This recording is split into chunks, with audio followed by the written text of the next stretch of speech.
पुण्यातल्या वारजे भागामध्ये एका हॉस्पिटलच्या उद्घाटनाच्या कार्यक्रमाचं आयोजन करण्यात आलं होतं। या कार्यक्रमाला उपमुख्यमंत्री देवेंद्र फडणवीस, अजित पवार आणि खासदार सुप्रिया सुळे उपस्थित होत्या। या उद्घाटनाच्या कार्यक्रमात उपमुख्यमंत्री अजित पवार आणि खासदार सुप्रिया सुळेंमध्ये वाकयुद्ध रंगल्याचं पाहायला मिळालं।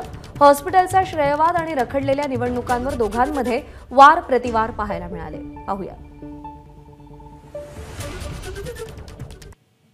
एक दिवस इथे नगरसेवक नाहीयेत, त्याच्यामुळे गेले 2-2.5 वर्ष इलेक्शन न झाल्यामुळे आज या भागातल्या सर्वसामान्य मायबाप जनतेने कुणाकडे जावं हा एक खूप प्रश्न मोठा त्यांच्याकडे येतो। आणि सत्तेचं विकेंद्रीकरण व्हावं जे स्वप्न आदरणीय कैलासवासी यशवंतराव चव्हाणांनी पाहिलं, त्या सत्तेचं विकेंद्रीकरण करण्यासाठी एक नगरसेवकाचा रोल हा खूप महत्त्वाचा असतो। त्याच्यामुळे नगरसेवक यांचं इलेक्शन आपण जर लवकरात लवकर घेतलं तर या संपूर्ण भागातल्या लोकांना खूप आधार मिळेल।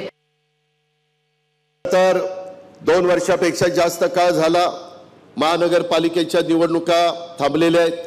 ह्या सुप्रीम कोर्टामुळे थांबल्यात। आम्हाला वाटतं आम्ही लोकांच्यातून निवडून आलेले कार्यकर्ते आहोत आणि वेगवेगळ्या कार्यकर्त्यांना संधी मिळावी, जिल्हा परिषद, तालुका पंचायत, महानगरपालिका, नगरपालिका, नगरपंचायत, पण सुप्रीम कोर्टामध्ये ओबीसी ह्याबद्दलचा एक मुद्दा गेलेला आहे, लवकर त्याचा निकाल लागेना। सातत्याने राज्य सरकार प्रयत्न करत आहे की त्याची तारीख लागावी आणि लवकरात लवकर ह्या निवडणुका व्हाव्या, ह्याच मताचं महायुतीचं सरकार आहे।